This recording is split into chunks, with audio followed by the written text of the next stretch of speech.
Que j'aimerais bien faire maintenant, c'est ajouter, plein de petites pièces qui viennent par-dessus la carrosserie, comme la plaque ici d'immatriculation, la poignée pour ouvrir le coffre, l'éclair plaque. Sur les autres images, on a la trappe à essence qu'on n'a pas faite, ici la poignée de la porte qu'on retrouve là, les petites charnières de la porte, éventuellement les rétroviseurs et ainsi de suite. Donc je vais commencer par le plus facile comme d'habitude, histoire de mettre les choses en place. Je vais faire la plaque d'immatriculation qu'on voit ici. Je commence par un cube tout simple que je vais placer dans mes 3 vues comme d'habitude. Hop,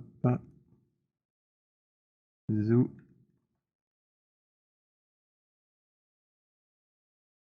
Voilà, je l'oriente. Alors là j'ai mon snap angle qui est actif. Je vais mettre 1. Je préfère toujours utiliser un snap même petit. Comme ça si je dois réorienter un objet, je peux encore le faire à la main avec le snap. Alors ici pareil, je snap sur les axes, donc je le désactive avec J. On va placer plus ou moins au milieu. Et là, je vais changer la taille en hauteur. C'est à peu près ça. En largeur, je suis pas sur la bonne vue pour ça, donc c'est l'épaisseur. On va faire à peu près. Voilà. Alors ici, du coup la largeur.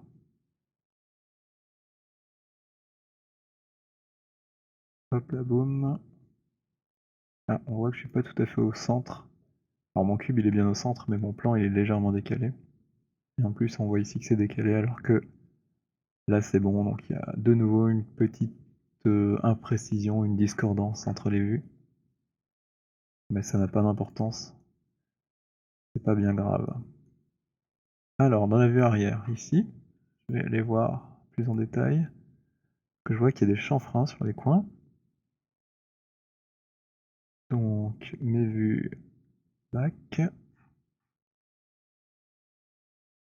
Et si je passe en transparence, non c'est l'autre. Là, j'ai des petits arrondis ici que j'aimerais bien récupérer. On va faire un petit bevel.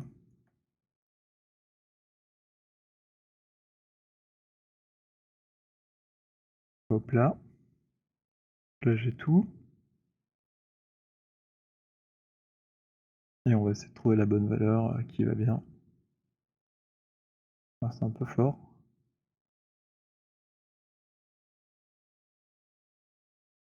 Ça se situe entre 0,1 et 0,2 j'ai l'impression. Ajouter quelques côtés. Voilà, il en faut peut-être pas plus. Quoique c'est peut-être un peu low poly. Allez, je vais en mettre un plus. On passe à 3.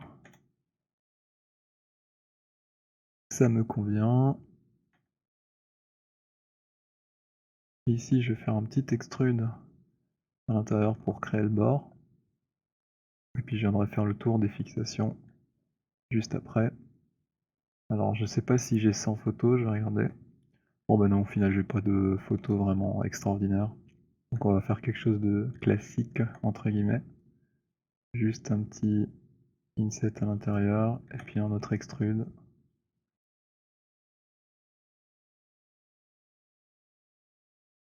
Petit, avec un offset léger aussi. Ça suffira amplement à donner l'impression que il y a du détail. Voilà, regardez, j'ai un beau petit bord. On va ajouter les deux petites vis, et puis ce sera ok. Pour ce faire, deux petits cylindres que je vais venir mettre à côté ici. Alors là, je suis à balle. Qu'est-ce qui s'est passé?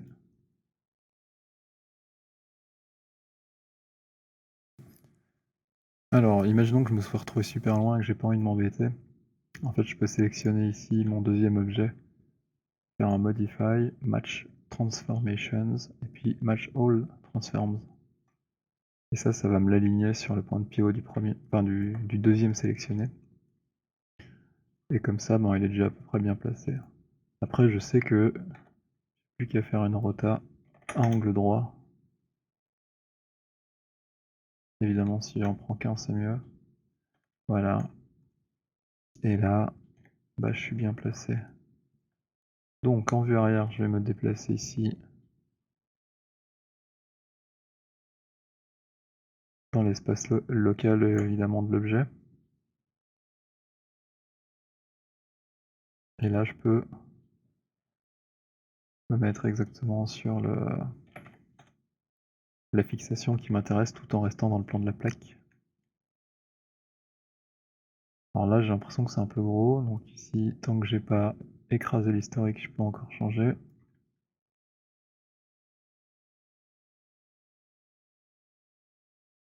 Je pourrais faire une petite bidouille pour avoir une vraie petite vis. Donc je vais mettre 12 côtés et je vais faire un trou de clé à 6 pans, une tête à laine. Et pour ça, je vais mettre 2 ici. Et là, j'ai tout ce qu'il me faut comme poly pour faire une tête de vis, si je le souhaite. En prenant simplement une edge sur 2. Hop, 3, 4, 5, 6. Alors le gizmo il peut être embêtant des fois. J'en ai chopé une par derrière là, ouais. Et là l'idée c'est que si je tourne ça de quelques degrés, là ça me fait exactement la forme que je cherche à recréer. Alors si on n'a pas envie de sélectionner tout ça aussi, il y a une petite astuce, c'est de prendre autour, agrandir une fois, réduire 2 fois. Et là on a exactement ce qu'on veut. Et puis à présent je peux faire un extrude à nouveau. Avec une épaisseur pour renfoncer à l'intérieur. Et paf, ça fait une vis. Pas trop compliqué comme ça. Je vais lui mettre une autre matière si je veux. Voir encore quelque chose de différent. Hop. Plaque pareil. Et là, tant que je suis dans l'espace local, je vais vite faire une copie et la placer de l'autre côté.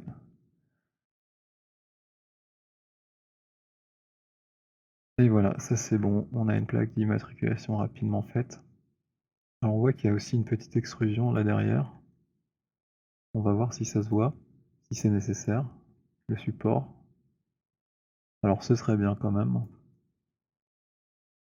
Donc moi je vais juste copier ça pour être dans le même plan avec le bon gizmo ici de transformation et venir changer sa taille comme ceci. De nouveau, je fais au plus simple. Ça n'a pas d'importance, c'est juste pour pas qu'il y ait de trous. Alors, est-ce qu'en vue du haut, ça fait une certaine largeur? Ça ne se voit pas. Donc c'est que c'est caché par l'autre détail ici. C'est plus étroit forcément. Peut-être comme ça semble bien.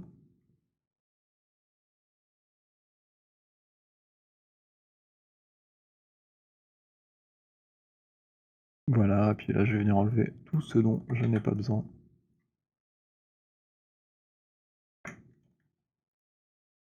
J'étais un peu vite. Prends encore un loop en plus.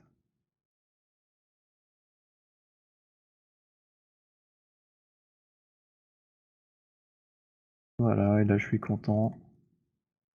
J'ai un truc plausible.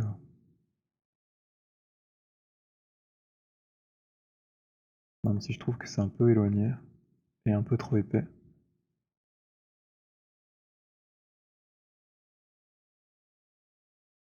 Je vais tricher un petit peu. Faut pas oublier évidemment les vis. Là, ça marche pas parce qu'ils sont chacun déplacés dans leur espace local le long de X et qu'ils sont pas tournés de la même façon. Alors je pourrais freeze transformer pour éviter ça, mais du coup, je vais perdre mon orientation, donc je vais plutôt les faire un par un. Comme je sais que je bouge que d'1 centimètre, j'ai juste à faire pareil sur les deux. Voilà, pour l'instant je suis content. Ça convient. À présent, on va faire la demi-lune qui se trouve ici pour éclairer la plaque. Alors là, l'astuce, ça va être de partir d'une sphère. Parce que toutes les primitives de base, en fait, sont très régulières. Et du coup, forcément, grâce à cette propriété, elles ont aussi un reflet très régulier. Donc si j'arrive à créer n'importe quelle partie à partir d'une sphère ou d'un cylindre que je vais ensuite mettre à l'échelle sur un ou plusieurs des axes, bah j'aurai à chaque fois un reflet qui marche bien. Donc on va direct bosser avec le reflet et on va essayer de matcher cette pièce-là. Première chose, je vais l'agrandir, mais peut-être pas comme ça parce que ça risque de péter après quand je vais changer le polychromate. Donc ici on voit que mon reflet il est bien nickel. Il n'y a vraiment aucun effet d'accordéon comme ce qu'on essaye d'éviter. Donc là je vais essayer de la placer dans toutes les vues au mieux, comme si j'avais un pistolet à courbe pour reproduire la courbure dont j'ai besoin. Et ensuite je vais effacer toutes les phases dont je n'ai pas besoin. Alors il y a quand même un défaut avec la sphère, c'est tout au-dessus, ici au pôle nord, pôle sud, elle se termine par des triangles. Donc là parfois on voit des petits étirements pas très esthétiques. Peut-être que si je mets un fong, on va pouvoir mieux voir ça. Alors ici on le voit pas très bien en effet. Mais si on sait s'éviter d'utiliser cette partie, ben ce sera beaucoup plus facile par la suite. Donc nous on sait qu'on a besoin du dessus. Donc on va tourner du côté où il y a les beaux quads et on va pas chercher la difficulté.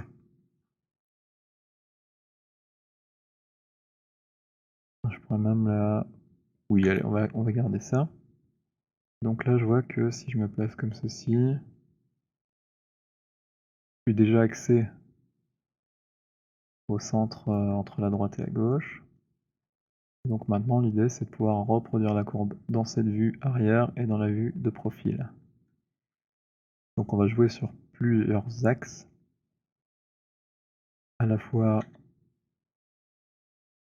la mise à l'échelle globale et puis éventuellement sur chacun des axes ici qui nous intéressent pour arriver à reproduire au mieux cette forme. Là peut-être un peu plus court, etc. etc. jusqu'à avoir un truc qui correspond bien à toutes les vues. Alors là je me dis que c'est bien. Bon, malheureusement j'ai les petits triangles ici, mais c'est quand même plus facile d'avoir cette ligne bien droite pour enlever les faces. Ça va bien nous aider. Donc je peux nettoyer. À moins que le polycante éventuellement ne me convienne pas. Là j'ai peut-être encore une chance de pouvoir changer. Ici comme on n'a pas fait d'opération qui change le nombre de vertices ou qui les déplace, on peut encore changer grâce à ceci. Et là on pourrait se dire ok, je vais essayer de faire des beaux carrés, un truc avec l'arrêt qui me convient, faire la silhouette qui me convient. Au final 20 c'était bien. Et là on pourrait même mettre un peu plus. J'essaie quand même d'avoir un trait de symétrie, ce sera plus facile.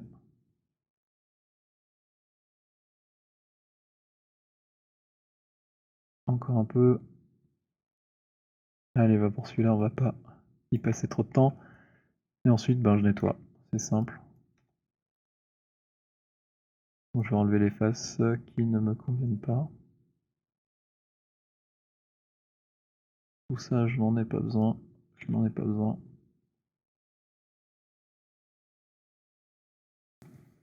Donc là, je lui mets un petit matériau tout beau de carrosserie, c'est bon. Donc on voit que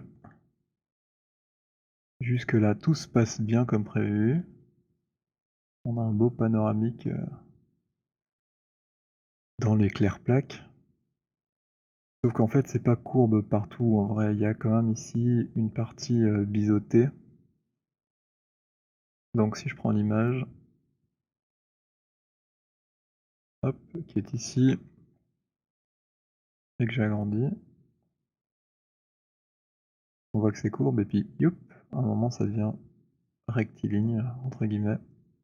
On va essayer de reproduire ça.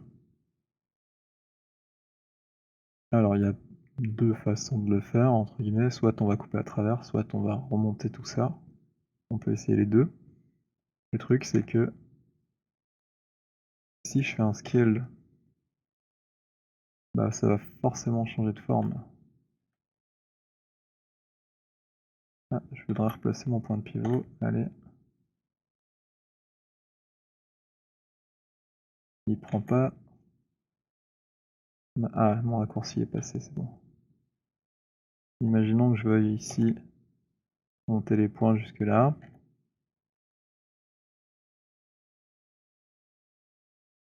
Ah là, je vois que sur les bords, c'est plus bon. Donc ça m'ennuie un peu. On peut essayer une autre technique un peu plus barbare. C'est juste se dire, je dois aller de là à là en ligne droite, donc je vais faire un cut à travers tout. Ici, c'est la bonne hauteur. Jusque grosso modo là.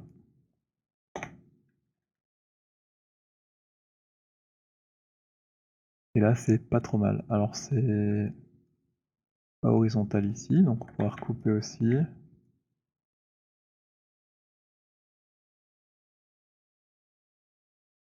Et essayer de bien suivre l'alignement, voilà. Il reste quelques polis à couper. Là on a la vue de côté pour le faire, donc c'est bien pratique. Et en plus ici on peut faire un angle droit. Ah, ça passe pas parce que je passe deux edges. Il est un petit peu capricieux cet outil là, il veut pas toujours fonctionner, donc on va le faire à l'œil. Allez, vas-y, coupe. Qu'est-ce qu'il me fait? Je crois qu'il m'a fait une sauvegarde automatique. Allez, on recommence. Ça y est. Là, je vais essayer de me mettre bien droit. Voilà. Je valide. Et puis tant qu'à faire, je vais enlever la moitié, je vais travailler en symétrie pour pas devoir trop me prendre la tête à faire tout deux fois. Alors il se peut que là on ait cassé des choses. Maintenant on n'a plus des beaux quads, c'est plus très régulier. Et en effet, regardez, tout est pété. Donc il va falloir un peu nettoyer. C'est la partie un peu ennuyeuse.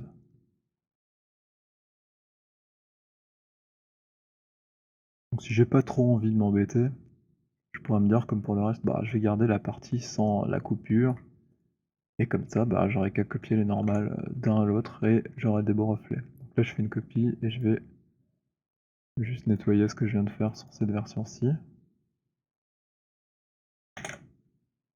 Et là, à nouveau, c'est bien beau comme je le souhaite. Je vais carrément recopier la symétrie pour avoir la normale du centre qui soit bien orientée puisqu'elle sera calculée en fonction des deux parties. Hop. Et je ressoude tout ensemble. Immerge. Ah, là, je vois que le triangle en bas s'est fait avoir. Ok, c'est bon.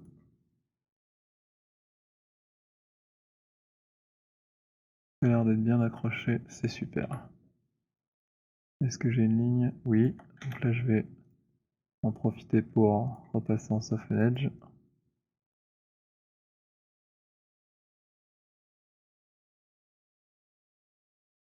Et lui, je vais lui donner un petit nom pour le retrouver tout à l'heure. Ça va être ref, reflet, éclair plaque. Je sais pas comment l'appeler. Voilà. Je vais le cacher vu que pour l'instant j'en ai pas besoin. Donc je sors de ce mode isolation et lui je le cache. Voilà, je vais me concentrer sur cette partie. Donc ce que j'aimerais c'est faire un beau chanfrein ici puis une extrusion. Alors comment on va s'y prendre? On va essayer de raccorder les sommets. C'est un peu comme si j'avais fait un booléen finalement, c'est pas vraiment plus propre. Donc comme la pièce est petite, on peut se permettre quelques petits ajustements comme ça à la main, ça va pas être trop long.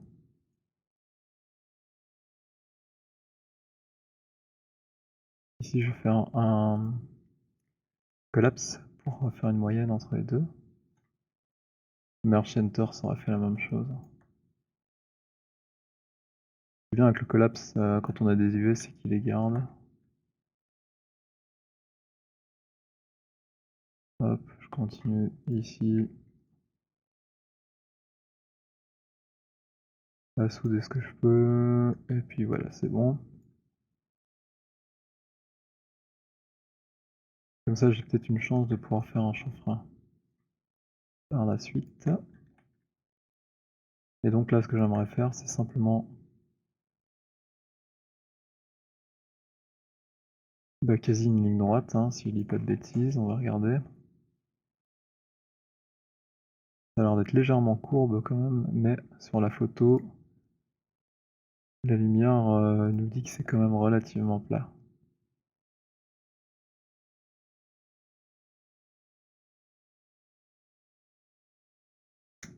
Je pense que le plus simple, ça va être de tout enlever, comme ceci, ou presque comme ceci. J'ai raté des petites parties, voilà. Et après, faire une extrusion de cela.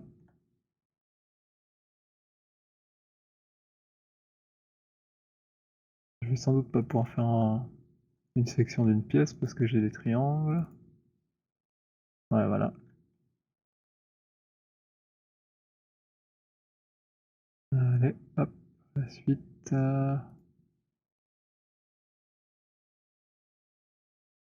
Voici. Puis une extrusion vers le bas. Là, je vais placer mon point de pivot à l'arrière, comme ceci. Et je vais faire un scale pour bien garder ma courbe la plus régulière possible. Voilà. Donc, si je passe ici en softened, je dois avoir à peu près l'aperçu de ce que j'aurai plus tard.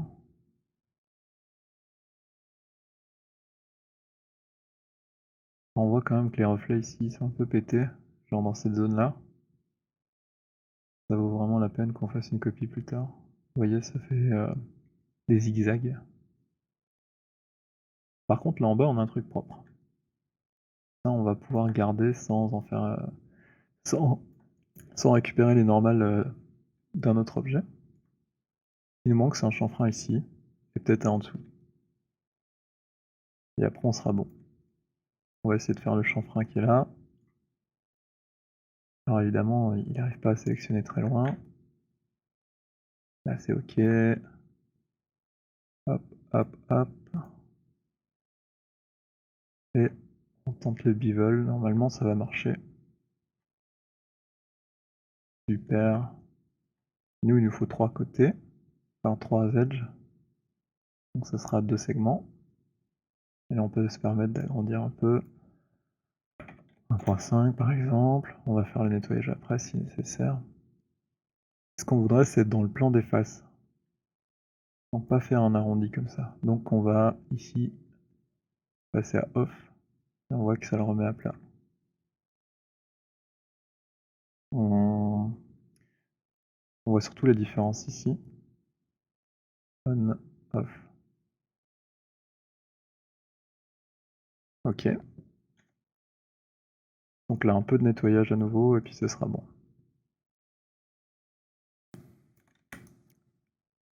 Alors je vais choisir le Target Weld et puis je ramène à chaque fois sur l'edge qui est parallèle pour avoir un chanfrein de taille constante.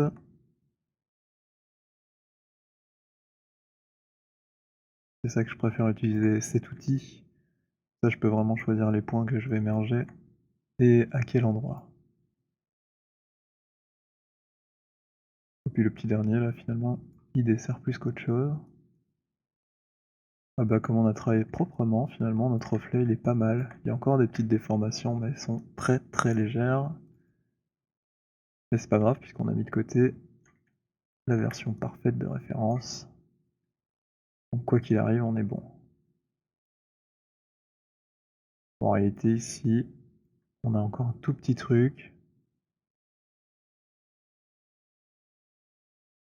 C'est quasi imperceptible. On pourrait peut-être le voir avec une autre texture. Si je change ma cube map là.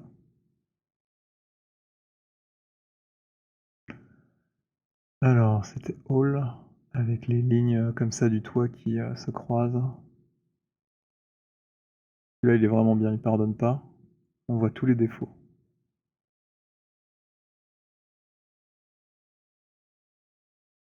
Je vois qu'il y a une petite vague ici, mais rien de bien méchant.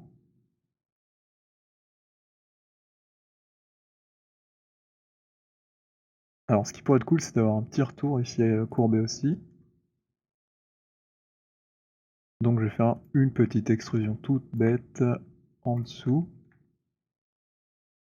Avec l'outil d'extrude cette fois, pas le move majuscule. Et je vais tirer vers l'intérieur comme ceci. Voilà, et en plaçant une petite edge loop au bord, je vais pouvoir faire un chanfrein. Donc je vais garder égale distance. Voilà. Et puis soften edge sur celle-ci.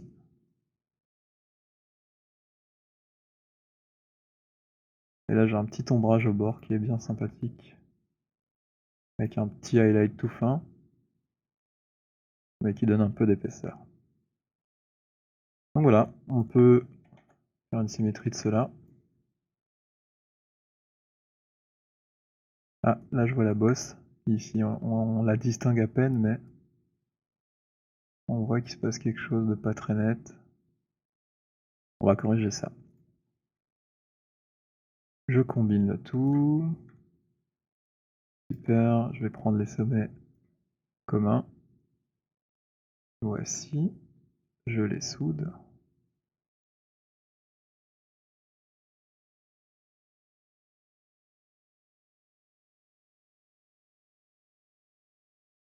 Hop, pas trop. Voilà.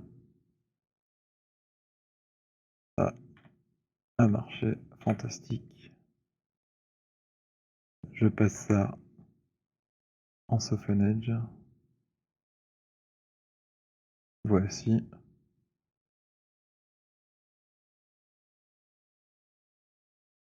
Un petit peu lagué là. Voilà.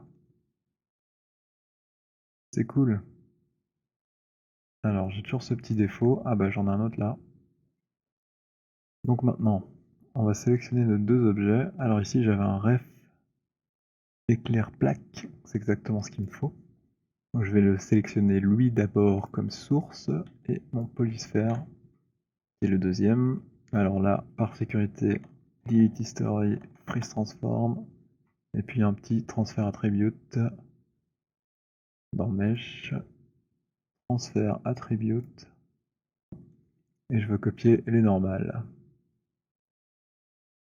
C'est parti, je vais mettre ça de côté, comme ça je vais voir l'effet de mon opération.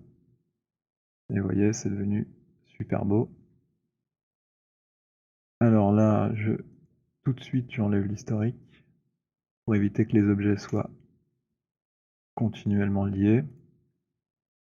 Évidemment, il m'a fait la courbe sans la partie plate, donc je vais devoir déverrouiller ici, ce que je vais récupérer.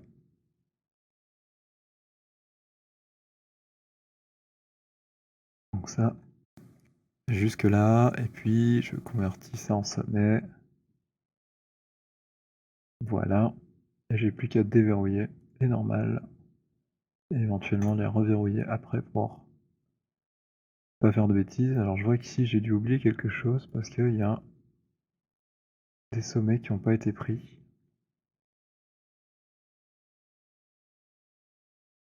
Pas grave, on va revenir en arrière. Alors, qu'est-ce qui s'est passé là? Ça a peut-être pas bien été soudé. Ça arrive de temps en temps. En effet, j'en ai 4. Ici, 5.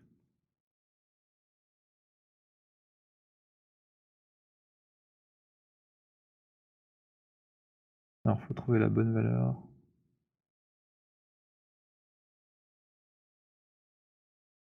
Ça m'a l'air très sensible. Pas grave, on va s'y prendre autrement. On va prendre tout, on va les forcer à 0 puisque c'est symétrique. Et puis là, peu importe la valeur, ça va souder. Voilà, il me reste que 3.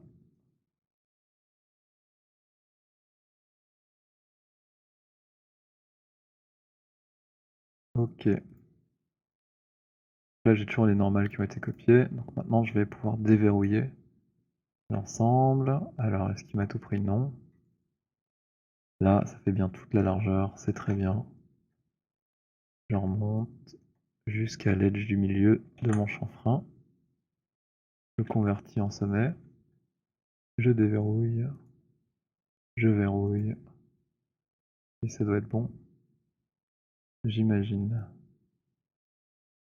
Et voilà, c'est super. Et là au-dessus, j'ai bien un résultat parfait.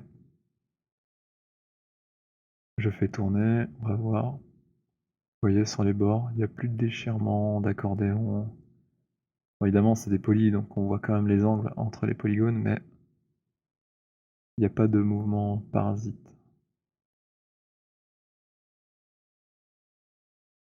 Et voilà, donc on est content. C'est superbe. Et là, directement, bah, ça ajoute un petit cachet à notre voiture. Alors, il manque quand même quelque chose. Normalement, il y aurait une espèce d'emboîtement ici. Alors, est-ce qu'on voit ça sur les photos? Pas sur celle-là, c'est pas le même modèle. Pam pam pam pam. Voilà, là j'ai un espèce de joint ou quelque chose comme ça. Ou alors c'est peut-être une plaque qui vient devant. Je sais pas trop, mais en tout cas, il y a un élément de connexion qui donne l'impression que c'est emboîté et pas juxtaposé. Donc nous, on va faire un petit extrude ici.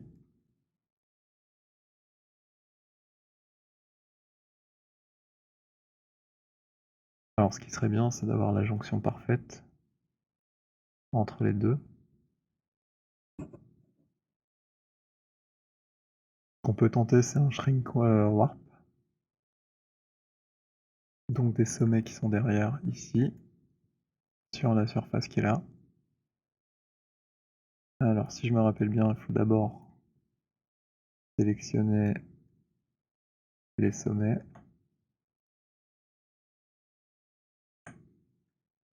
Et ensuite la face sur laquelle on veut warper. Et puis on déforme le shrink warp ici. Nous on veut le faire sur l'axe Z. Donc on va choisir parallel to axis et choisir Z. Hop, on applique.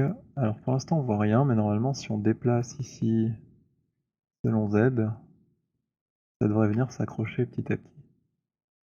Ah évidemment il faut que je désélectionne la mèche de base. Et vous voyez ça vient touc touc touc se fixer contre comme par magie. Ça c'est plutôt chouette. Alors là, je sais pas si c'est assez bien fait. C'est un peu trop à l'intérieur à mon goût. Je vais essayer un petit scale sur X ici.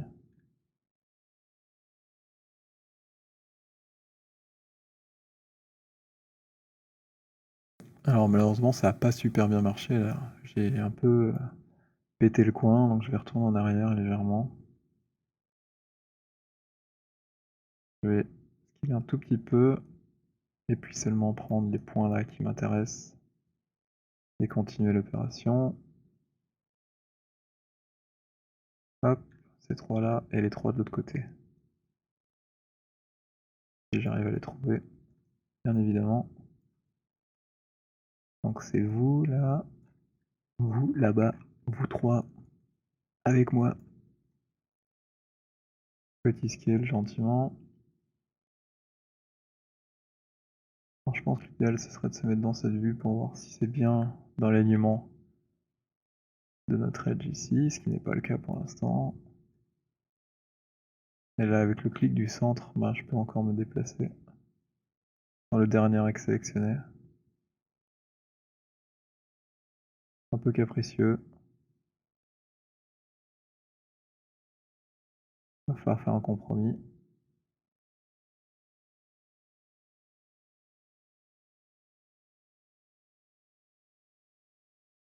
Pas bien. Bon, gardons ça. On a vu pire. Et maintenant, je dois pouvoir faire un extrude ici pour faire l'emboîtement. Alors j'ai peut-être pas besoin de cette partie. Je vais commencer en dessous, passer par le haut et m'arrêter en dessous. Et un petit extrude vers l'extérieur, ça devrait le faire. Comme ceci. 5 mm, c'est peut-être mieux. Là j'exagère un peu. Voilà. Je valide ça. Et maintenant il va falloir les replacer sur la surface. Et ça a pas l'air de marcher avec le shrink warp. Je vais faire comme d'hab, je vais passer en live object et puis je vais accrocher. Je vais quand même supprimer son historique ici pour enlever le modificateur qui est là.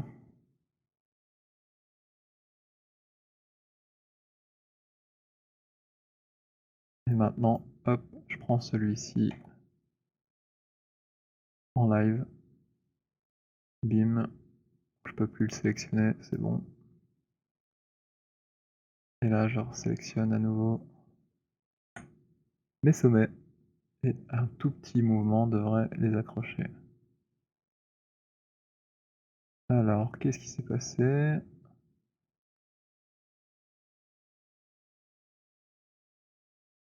On va essayer dans l'autre sens. Milliard.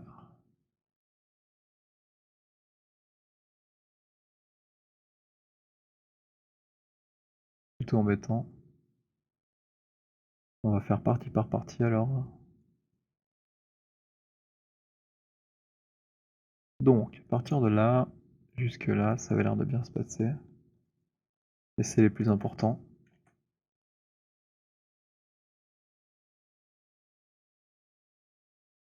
Voilà. Et puis il m'en reste 2 ou 3 à faire. Alors on se souvient que le live object marche aussi quand l'objet est caché. Donc ça nous arrange. Là on est un peu embêté pour sélectionner les points qui sont cachés. Mais comme ça marche quand c'est caché, ben il n'y a pas de problème finalement. On va se mettre dans la vue comme ça en isolation et hop, on a exactement ce qu'il nous faut. Alors, si je retourne sur mon image, comment ça se présentait?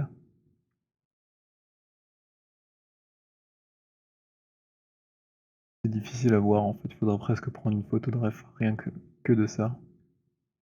Mais on peut imaginer par exemple un petit joint ici tout autour.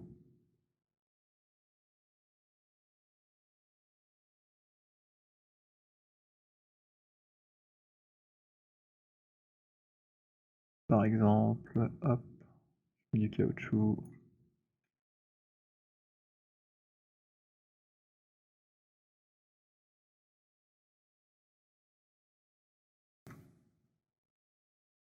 2 petites edge loops par une épaisseur de joint ici. Donc je vais en mettre 2 répartis de façon équidistante. Puis je les déplace très légèrement. Faire comme si c'était un joint un peu gonflé. Alors ce que je trouve bizarre, c'est qu'on dirait que ça bouge ici au bout. Ouais. Il y a peut-être un modifieur qui est encore actif. Je vais vérifier. Alors il n'y a plus rien.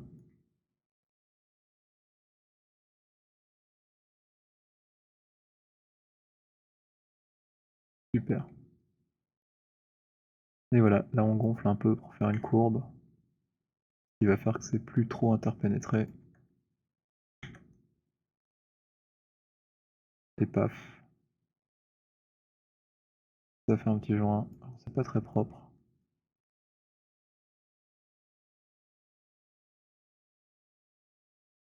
On aurait pu faire aussi, c'est découper la forme dans le capot. Faire un vrai emboîtement.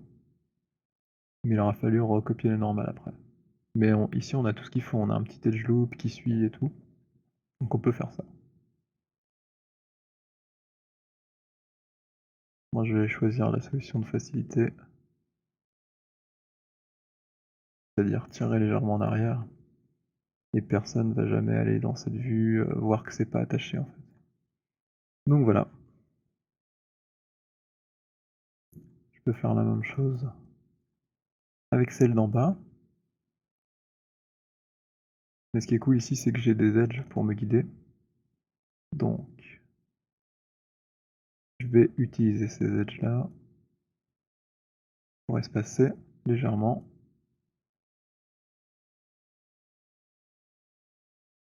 Et pas avoir de Z-fight entre le joint et la carrosserie. Alors on est d'accord, hein, c'est très cheap. Mais à une distance moyenne, ça suffit amplement. Donc voilà pour cette partie là.